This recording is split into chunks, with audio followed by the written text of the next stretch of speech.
All right, I want to welcome also those who will be joining us via YouTube whenever you see the video. This is Morehead Church of Christ, Wednesday evening Bible study. We are studying through the book of Judges. And if you've been following our study, you will recall that I said at chapter 17, we are getting into what is sometimes referred to as the appendices of the book of Judges. In other words, we went through all of the 13 judges, and the author of this book told us all about them, sort of told us some things at the beginning, how things sort of went downhill spiritually in relation to the Israelites after the death of Joshua and the elders of his generation. They introduce us to the cycles of the judges, where they start out faithful to God, and then they get away from God, and they fall in the hands of their oppressors. They cry out to God. God sends a judge, rescues them, then they're back at the top. They're faithful. So they go through 6 of those cycles. There were 13 judges. The author of this book, what he does is, in chapters 17 through 21, is give us these appendices. In other words, here is extra material that I'm going to put at the end of this book that fits somewhere in between all those judges. But the author's not concerned about the chronology in terms of when all this stuff happened, but rather seems to put these here to really show us in a greater way the spiritual and moral dysfunction of the nation of Israel in what is many times referred to the period of the Judges as the Dark Ages.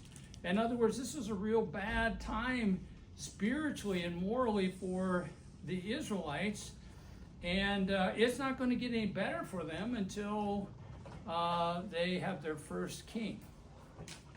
So drawing your attention to chapter 18, where we're at is that we have the tribe of Dan, and they have a territory, a land territory.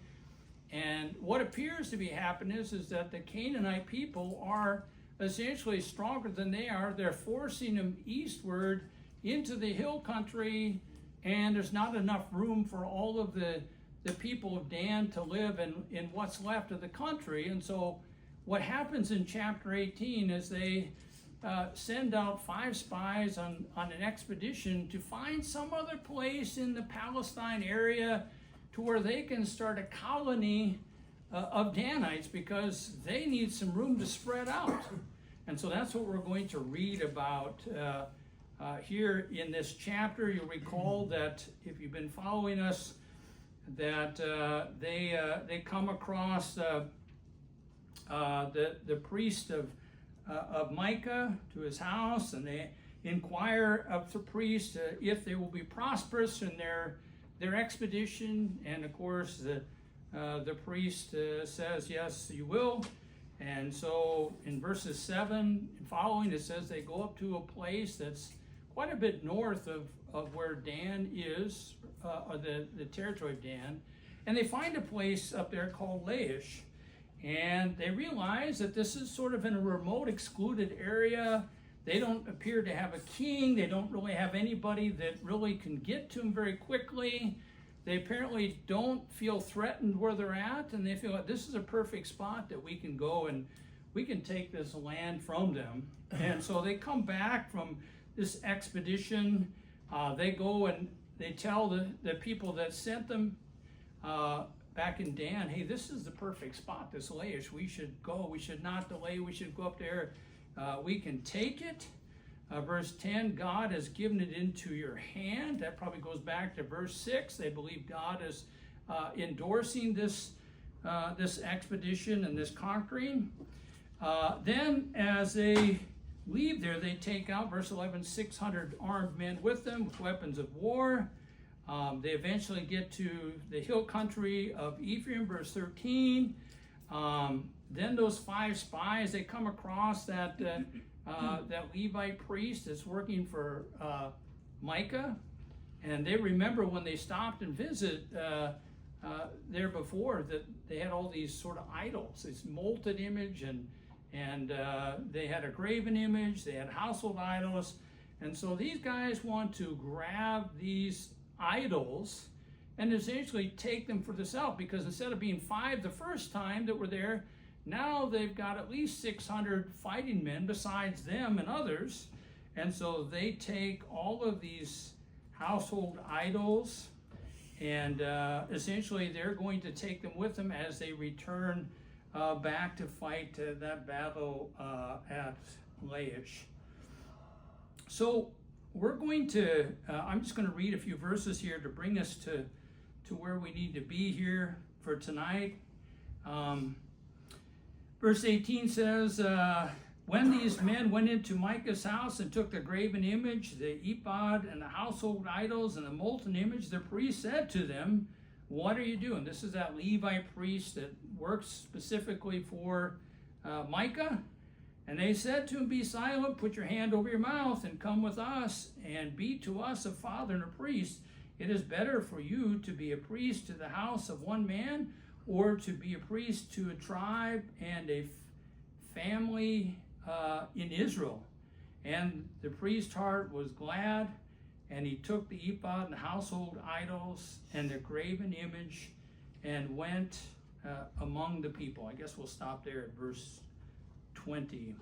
And so this is what we have here, is that these people, now that they have more Danites, they're able to take these things. They essentially give the priests really an ultimatum. We don't want to hear what you have to say, but we're going to give you an opportunity to come with us. We're going to take these things anyway, so you can sort of decide how this is going to happen. And what the priest does is that he goes along with that decision, and essentially he's going to go from being a personal priest to Micah and his immediate family to being a priest for the nation. You'll recall that that the idolatry part is wrong. So if you're sort of hearing that, the idea is God condemned us under the 10 Commandments. They were not supposed to make any graven images. But again, it shows you that spiritual, really how they're spiritually getting away from God. They are spiritually dysfunctional because God has told them how to do things, and they seem to be wanting to do things the way they see it. So, Emma. Did they took those idols to worship them, or because of the value of them? Well, it seems to be that it is more so that they want to worship them.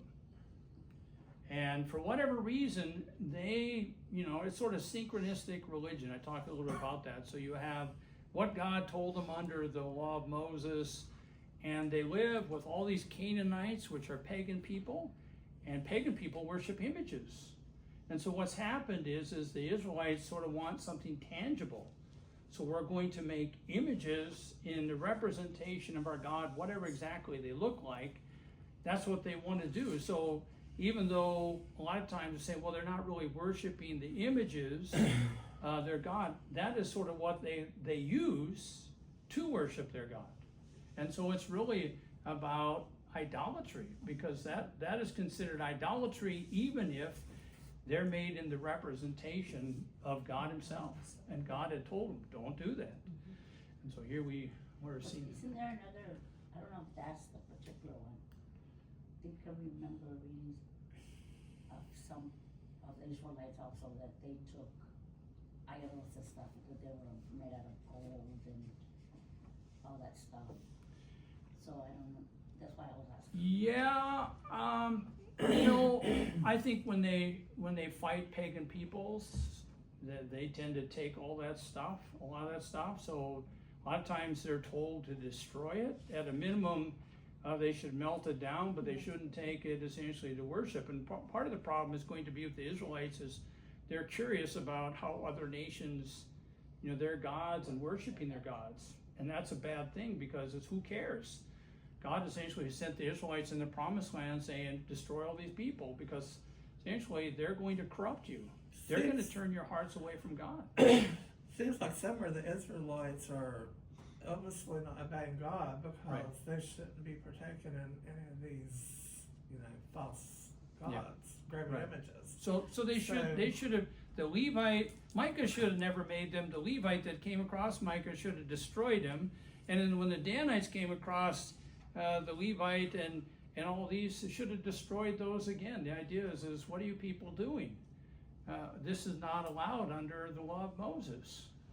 But it Wonder doesn't if seem they're like afraid anybody's of really the- concerned I about it. wonder Huh? if the Danites are afraid to expose them.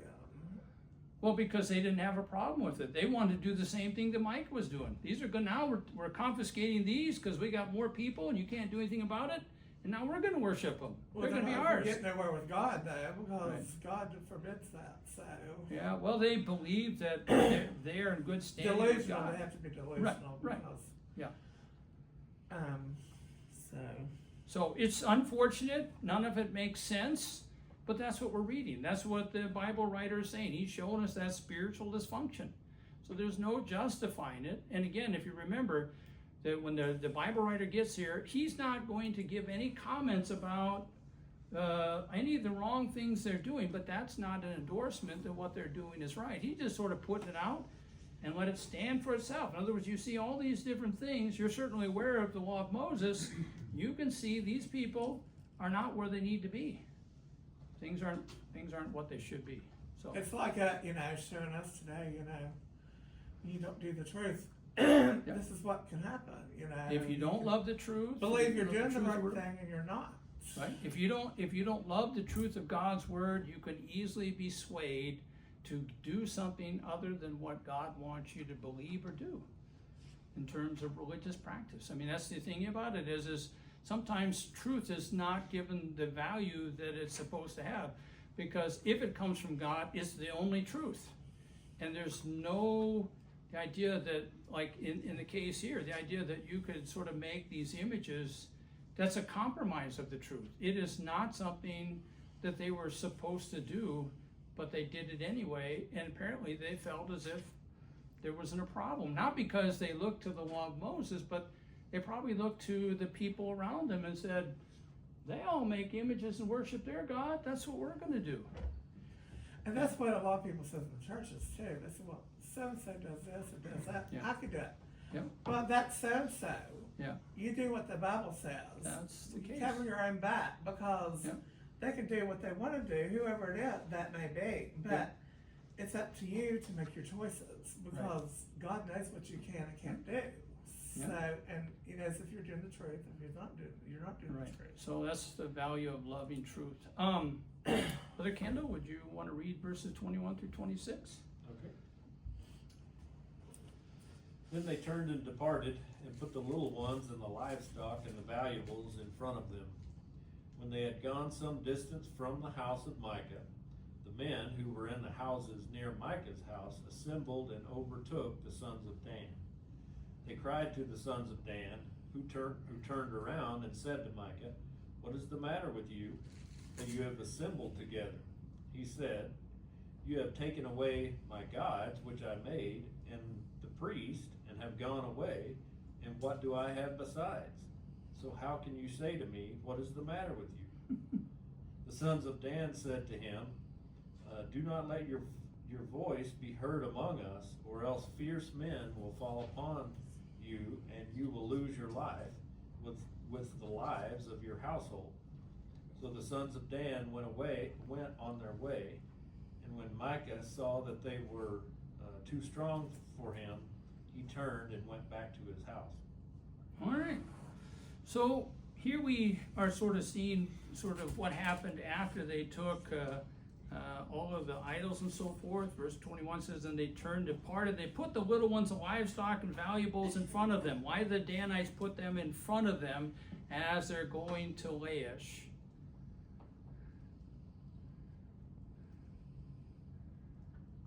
Maybe to keep an eye on them. Well, Did they think that was going to help them or something? okay. So what happens when Micah gets back to his house and discovers all of his most valuable things are gone? Right. He's going to get together, he and his men, and they're going to bolt out and try to catch up with whoever did this, right? So if you think of from that, they're sort of anticipating that something's going to happen as a result of their action. And so the idea is, let's put sort of the weak front, or whatever we're most vulnerable, all those things, let's put that out in front of us and essentially have the army sort of in the back so that if we get attacked from the rear, we're essentially ready for that. So they're away from the house. It says that they overtook them. Verse 22, the idea is they caught up with them. Verse 23, they cried out to the sons of Dan, who turned around and said to Micah, "What's the matter with you?" Like, you know, what's this guy's problem? And of course, Micah is very upset. He wouldn't have got, he and his men, and launched out to recover these things. Verse 24, he said, "You have taken my gods, which I have made, and the priest, and have gone away, and what do I have besides? So how can you say to me, what is the matter with you?" So I want you to think about sort of just the information in this verse. Think about sort of the downside, sort of idolatry. What happened to Micah's God? How did he look on those gods? What happened to Micah's God? Gods. Got stolen. Somebody took them. Well, how could that be the case if it's the God of heaven? Nobody's Then going I to can take steal your God. God. But it's Whatsoever. obvious that you have made some kind of connection with those images in which you feel as if your God has been taken away. And perhaps the idea, these are the instruments of my worship. I need them to worship my God. Why he doesn't say, well, you know, they're just idols and I can worship God without it. The idea is he puts some significance to those idols, and they have been taken away. It's because the other guys that took them away, the Danites, look at them in the same way. In other words, now we're going to have our own little shrine when we get up to Laish and we conquer it, and we're going to have all these gods, and we're going to use them for our purposes. Notice his words here in verse 24 when Micah says, "And have gone away, and what do I have besides?" What does he mean there by those words? Have gone away. Is he talking about the fake gods? Well, he says, "You've taken my gods and my priests," and then he says, "You have gone away, and what do I have besides?" Right? Basically saying you've taken everything, just about. It seems to imply that everything that I have of real value in my life, you've taken, so now what do I have left? And again, it's so the idea is, well, if you understood God correctly, you would have known not to have those idols, and you would have known if somebody stole the idols, that they haven't taken God away from you. But it's just how he sort of sees the situation at hand as he sees it. In Acts, Luke writes in Acts 19:26, this is really talking about the situation with Demetrius and Paul. Paul is teaching that there are no gods, and it's interesting what he says here in Acts 19:26. Demetrius says, "You see and hear that not only in Ephesus, but in almost all of Asia, this Paul has persuaded and turned away a considerable number of people, saying that the gods made with hands are no gods at all." And so the idea that they have made these things, the idea that their God is somebody that can be stolen. I mean, this is sort of what the pagans would behave as. They behave as the idea is you stole our gods. He said Luke 19:26. Yeah, Luke 9. I said Acts. I'm sorry. Luke's the writer. Yeah, I meant Acts 19:26. Okay. Okay. So Matthew Henry writes here in his commentary on the whole Bible and Book of Judges here. He says, quote, "You have taken away my gods, my images of God, which I have an incontestable title to, for I have made them myself, and which I have such an affection for, that I am undone if I lose them. For what have I more that will do me any good if these be lost?" I think he really captures what the author intends here. He's thinking he don't have God if you don't have them fake gods. Since he uses those as instruments of his worship, now that they're That's not the stolen. only way to get to God. He's delirious or something. Well, he's because- delusional Yeah. because he believes that somehow those are appropriate in terms of worshiping Jehovah, and they're not. But the thing is, why would the Danites be that stupid? Because they know better. They, than they that. got the same problem as Micah. How would they run into that though? Because before that, they knew how to access God though.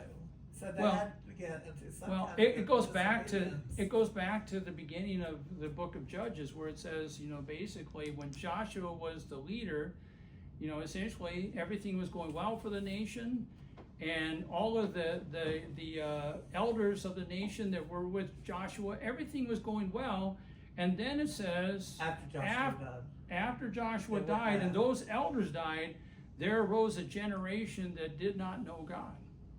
And it really goes back to what we said about the importance of teaching our children about God. Did Yeah. you kind of mention that it was around the, kind of like the Dark Ages, when God was silent? Was it around this time? Well, yeah, so we're really just talking about a period where, you know, there's no leader. They had Moses, then they had Joshua, now they got zero until they get to King Saul.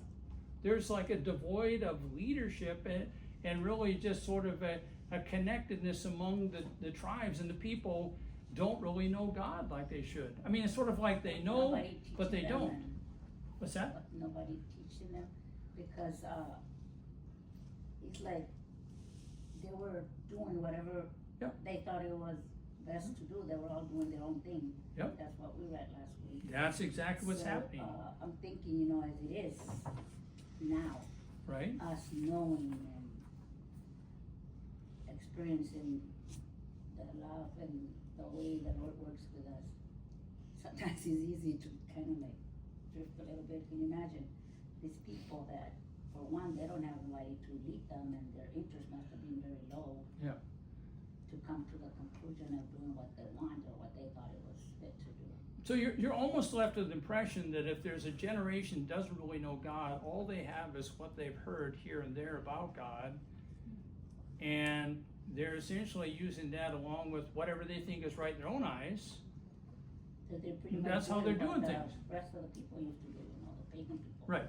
And so because they're pagan people around them, it's very easy for them to really adopt a lot of those things. So you think about how we are as Christians today, and we have the world around us that has its own way of doing things, the importance of us knowing the truth, loving the truth, remaining in the truth, because if we only know some of God's word, we can look out there and maybe we think, well, some of those things aren't bad. We bring that together with what we have, and next thing you know, we're not really following God. Bad We're company doing it the corrupts good way we morals. think is good. Bad company corrupts good morals. Yep, yep. If you're around a certain company that's not living for God, then, you know, as the book of James says, you know, if you're offended of one part of God's law, then you're offended of it all and stuff. So when you're around that bad people, you know, it wears off on you after a while, you know, because that's what we got to surround ourselves with true Christians. Yeah, we gotta be strong in the word and know the word, be committed to the word. It's a really short trip too, because, you know, so many of them intermarried. And so you probably have a lot of multi-faith families, Mm-hmm. and then children grow up in a multi-faith family. Mhm. And all it takes is the general attitude of, you know what, I'm not gonna push my child into a religion, I'm just gonna Yeah. let them choose what they Yeah. think fits. I think it very easily could happen, because we think, how did these people start out doing so well and then things get so bad? Well, the idea is that when people don't really know the word of God, they're not committed to it, and you just sort of, you know, you get sort of a lax attitude about things, then all of a sudden you're making these compromises that really undermine what your faith and your relationship with God is all about. So yeah, I mean, I don't think it's hard to see from where we're standing today, looking back. I don't think it's that hard, and I think the thing is that God had given the plan for success. Now make sure that you're teaching your children so they can teach their children. Essentially, everybody's going to know the right way to go. But if you have a breakdown in what God told you, this is exactly is going to happen. people are going to become wicked because they don't really know the right way to go, and they don't really have a conviction about finding the right path. Brother Kendall? Yeah, I think yeah, I just kinda looked up some timelines to kinda refresh my memory. I mean, this is, the best I can tell, somewhere between 300 to 400 years after the Exodus, Mm-hmm. that this is Yeah. taking place, somewhere in there. So it's been a long time since Moses has been around. Yeah, And I think about how blessed we are to have the written word of God Oh, yeah. that we can go and Amen. refer to. But how they were lax in this time of handing down those, Yeah.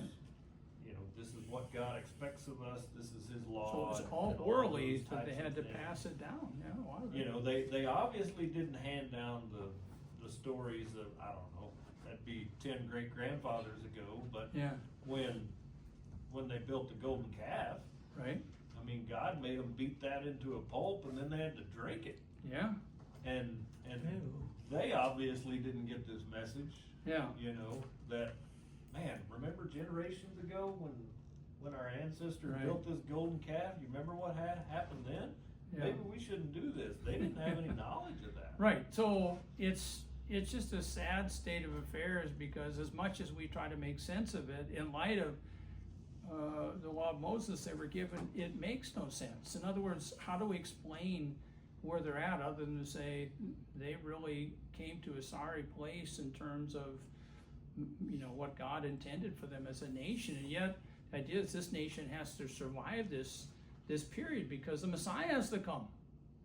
I mean, that's really the only thing, you know, God has to sort of, you know, get them through this part, because the Messiah has to come. And so it's just it's sort of a bad time. And you think about sometimes today, we think, oh, it must have been nice maybe during the apostles, and they had all the apostles and all this, and wow, it was a great time. And look at where we're at now, and you know, there's a lot of things that aren't what they should be, and a lot of things have changed. Well, you know, we can somewhat relate to that, to, you know, in relation to what happened to these people. We can sort of see, you know, sometimes things aren't going to be what they should be unless you're committed to the Word of God. I guess this really underscores the importance of why we personally study and why we teach it and preach it, because it's something we can't afford to lose sight of. So, let's look at, what's that? Did you have something, Orr? I was Oh, I'm gonna say sorry. that. No, it's okay. And even to this day, paganism is so strong, Sure. and they go back to that old tradition that they never let go of. Right. And it's evolved in such a way that it's almost, say camouflage. You really gotta know what you're looking at, and it's the importance of studying the scriptures and know. Right. Also educating yourself on those other things. Right. Because there's so much around it. Same Right. with Satanism. People, you think of Satanism, Right. or Satanists, you think dark cloaks, looking evil. It's not like that anymore. There's so generations of Satanists that raise their children to believe in that way, and they look like they're, you know, regular families, and just the importance of staying in the scriptures and staying, you know, educating yourself, and also, like, I've been reading a lot about, just to educate myself on Sure. what's around us, because there's so much of it still yet to this day. Yeah. And yeah. Lord, that Jolie has a few acquaintances in college Yeah. that would call themselves Satanists. Yeah, And they I asked wouldn't her give about up- that, and she said it's not sacrificing goats in the woods. Yeah. It's, their whole shtick is, we got the wrong bad guy. Mhm. Satan was trying to set you free, and God is trying to stop you, Oh, okay. Uh-huh. Yeah. in reverse. So and we have the wrong bad guy. I think when you look at it, so a lot of my studies like witchcraft and Satanology, all that, there is unfortunately an undue fascination. Young people are fascinated by things like this. And this is really what opens the door for them to sort of come into these kind of other things. Why they're not more curious about Christianity, the idea seems to be maybe is it in their minds is too well known, and they're looking for an alternative, but it's the idea of is they want to know more about these things, and when they do, they start investigating, they get drawn to it. It's that spiritual battle. you know, as much as we're, you know, this world is, he runs this world and the evil one, and it is a powerful thing. Right. And the way that everything that we have around us in this world, from all the technology to virtually everything, you know, so it's so easy for them. Yeah. It's in the palm of their hand, starting with Right. their smartphones and everything, and it is enticing. Yeah. We They're curious. fall Yeah. and get weak, I mean, much more, you know, young children, Yeah. you know, yeah. I think you sort of think of like the Israelites. In other words, they're told, get rid of these pagan people because they're going to be bad for you, and they're curious about their gods and how they worship. And the thing is, why are you curious about something that's not a god? And essentially, the fact that these people you were supposed to destroy them, and you never got around to it fully. Why would you be curious about evil? And that's sort of really the thing is, you look at witchcraft, Satanology, the idea that there's an undue curiosity about these things. In other words, it's not worth going down that road to find out what it's about, because we know the truth about God, that there's God and there's Satan. These things are not tied to God. They're actually, the Word of God speaks against them. They're tied to Satan. So why would you be curious about Satan, since he is essentially under the condemnation of God, and his whole goal is to lead people away from God? It's sort of like you have to bring all that in there to remind people, this is not something you want to get yourself involved with. It's not going to do anything for you. It's going to hurt you spiritually. Yeah. All right. So let's come back to the text. Verse 25 says, the sons of Dan said to him, this is Micah, do not let your voice be heard among us, or else fierce men will fall upon you, and you will lose your life with the rest of your household. In other words, if you know what's good for you, zip it. Because we have the ability to take you out and your family. They told him, put your hand. And it's...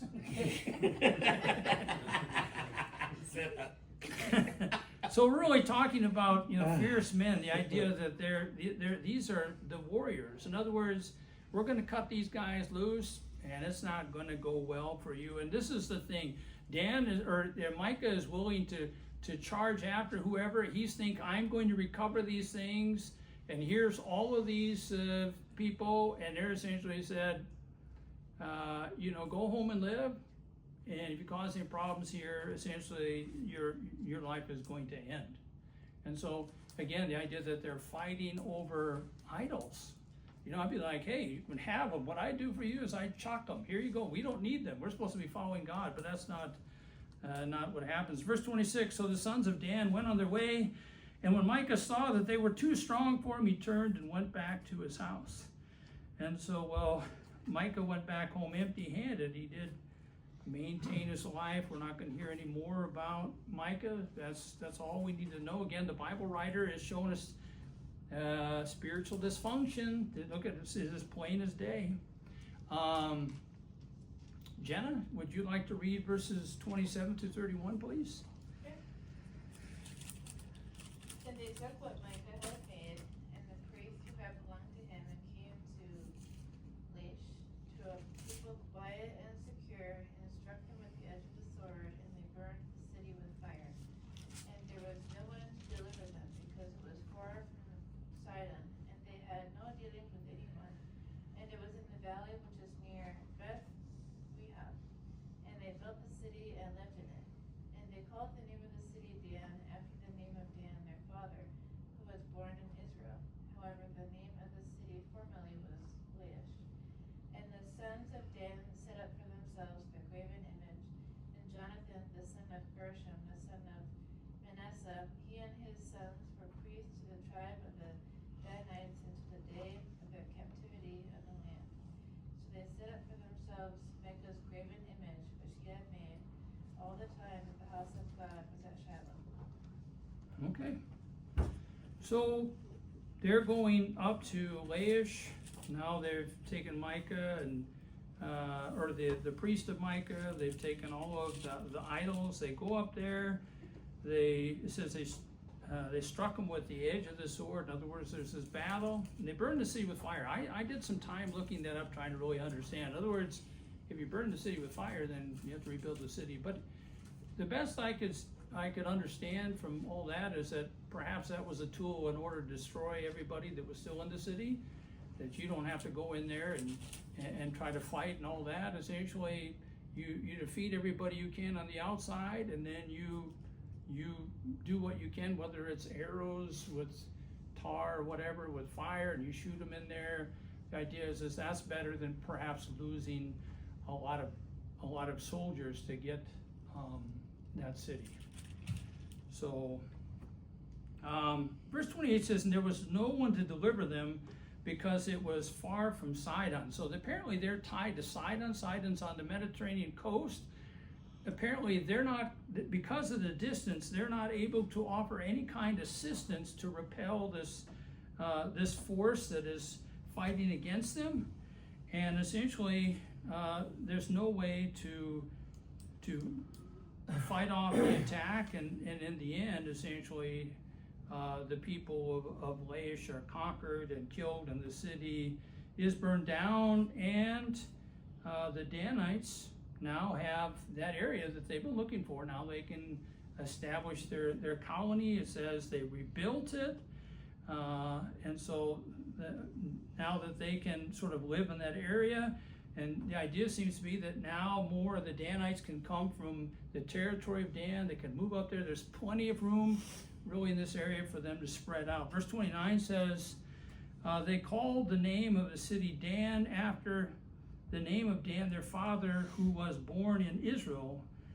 However, the name of the city formerly was Laish, and so this is really their ancestor Dan, the one that received the territory of Dan. So the idea is this is sort of paying respect to really the founder of their particular tribe, and so that's what they do, naming it after him. Verse 30 says, the sons of Dan set for themselves the graven image, and Jonathan, the son of Gershom, the son of Manasseh, he and his sons were priests to the tribe of the Danites until the day of the captivity of the land. And if you sort of think about that, there you sort of see the tragedy of the fact that those stupid household idols, those graven images, they're going to maintain them there until a approximate date in the future when something's going to happen to them, right? Yeah, I was just gonna say, didn't they name something else Dan? They were on a roll, everything, Yeah. they called that Dan and that Dan Yeah. and that Dan. Well, apparently there was a place of Dan, if Yeah. I'm not mistaken, within the territory of Dan, but it's as funny as it sounds to us, even in our own country, there's amazing how many places are, you have it named somewhere this, and then it's going to be named the same name here, and I think like there's like a Boston, North Dakota or something like that. I'm like, Boston, North. There's weird stuff like that. So the idea is that it's used here, but then other people sort of do that. We do a lot of that ourselves, which when you hear it, like I think is there a Lafayette, Indiana, something like that? Okay, when you hear Lafayette, well, you think, Louisiana. When people ask me where I'm born, I mean, I have to, right away I say where I'm born, and people, their minds are, 1,000 miles on the road. I said, I was born in Woodstock, and they're like, you were born in Woodstock? That's New York. I was born in Woodstock, Illinois. So there is more than one Woodstock, but when you say Woodstock, people think the hippie place. And that was actually before the hippie stuff went on there. So I don't know. It is kind of comical, the idea that they're naming all these places, but to them it's the idea of, they're sort of revering the ancestor of their It just particular. to me, it'd be a little more confusing. Yeah, I'm going to Dan, which one are you going to? Well, there's a Moorhead in West Virginia too. Yeah. And it's spelled M-O-R-A-G Yeah. instead of M-O-O-R. So we do a lot of that stuff in our nation too, where you think you hear the city name and then you automatically assume it's a certain state, only to find out that they have another one in a different state. Like when I was growing up in Jamestown, I thought Jamestown was You know, I thought like Jamestown was unique to that area. But it turns out, you know, I found out years later there's a Jamestown, New York, and that's probably where it came from. That Jamestown is more well known than the small one in North Dakota. So, all right.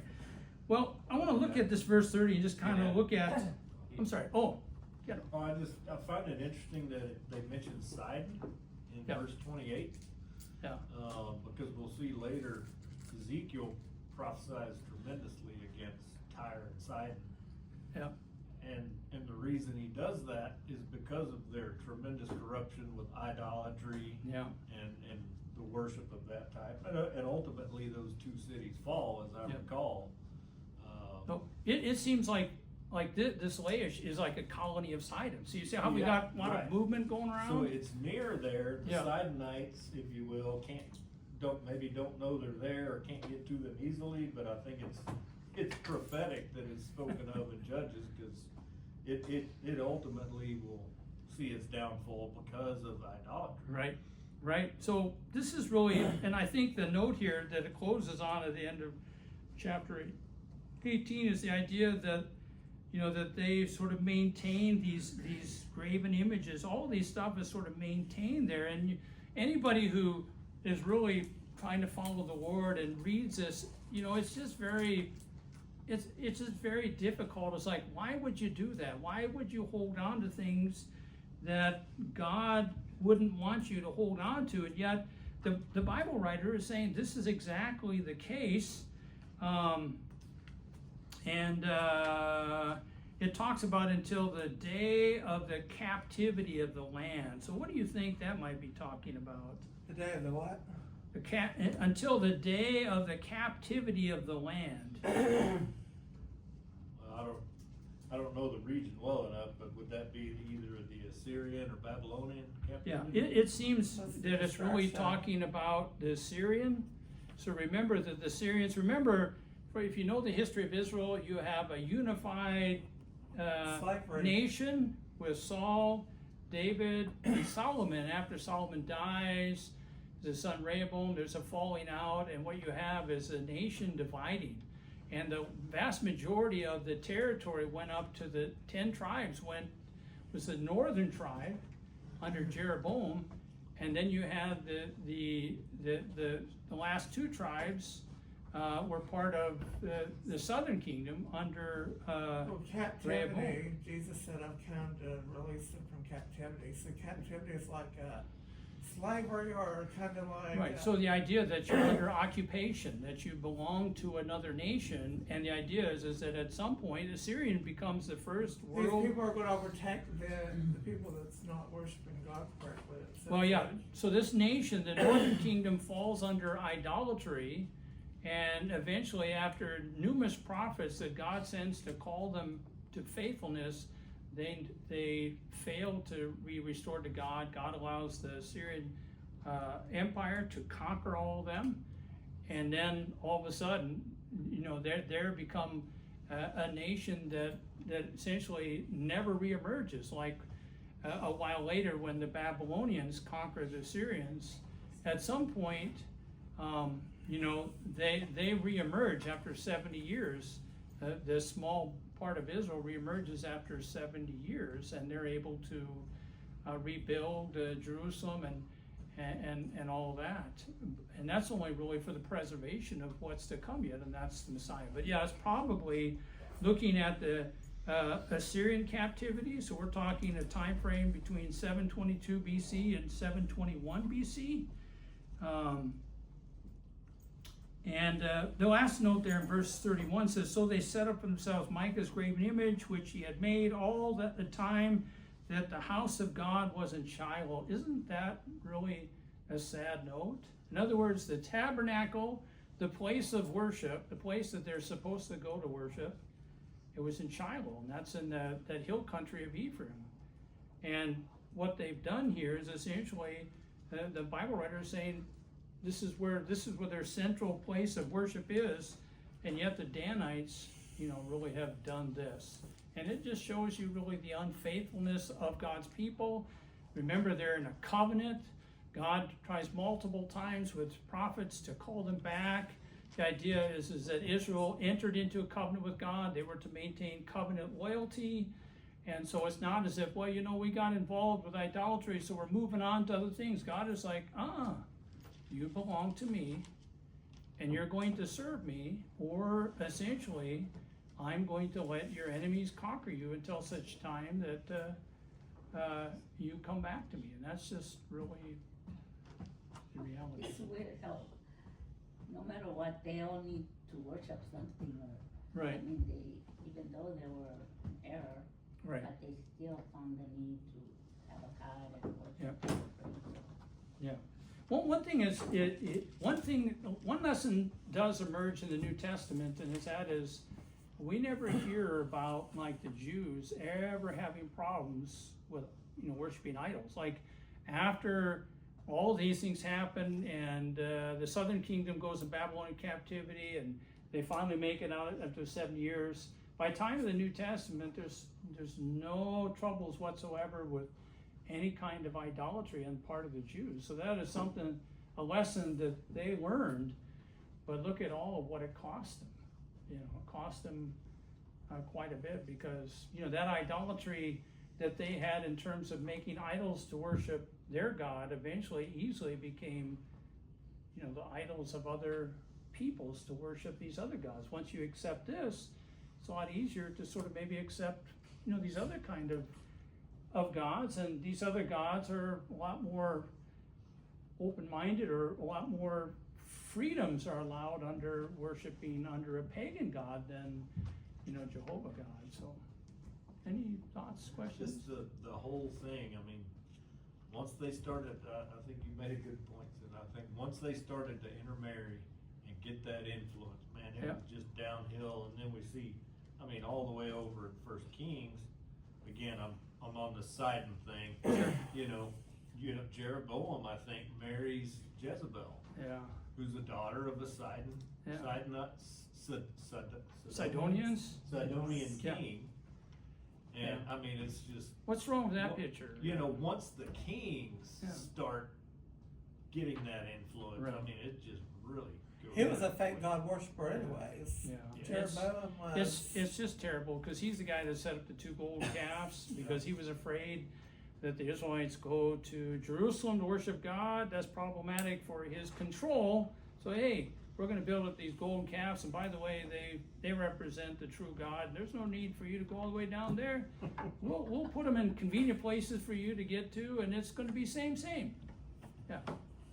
So, all right. I want to thank those who watched the video. When you see it, Lord willing, a week Did from Micah today, come from? we'll have another video for you. God bless.